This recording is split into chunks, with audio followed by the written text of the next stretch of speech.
আজকে বানাবো বন্ধুরা লাচ্ছা সিমাই। প্রথমে কড়াইতে ঘি দিয়ে দিলাম, আর দিয়ে দিলাম তেজপাতা, কাজু কিশমিশ দিয়ে একটু 1 মিনিট নাড়াচাড়া করে নিলাম।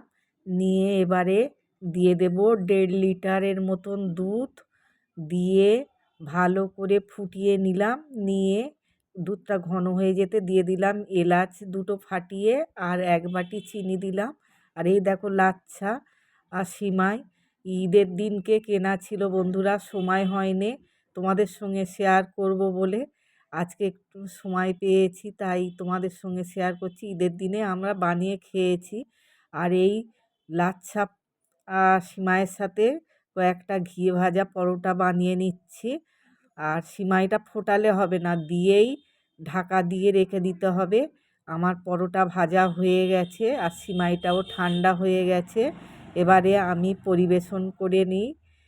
আর কোন কোন বন্ধুরা এই রকম লাচ্ছা সিমাই বানিয়েছিল আমাকে কমেন্টে জানিও। সবাই ভালো থেকো, সুস্থ থেকো, আবার দেখা হবে।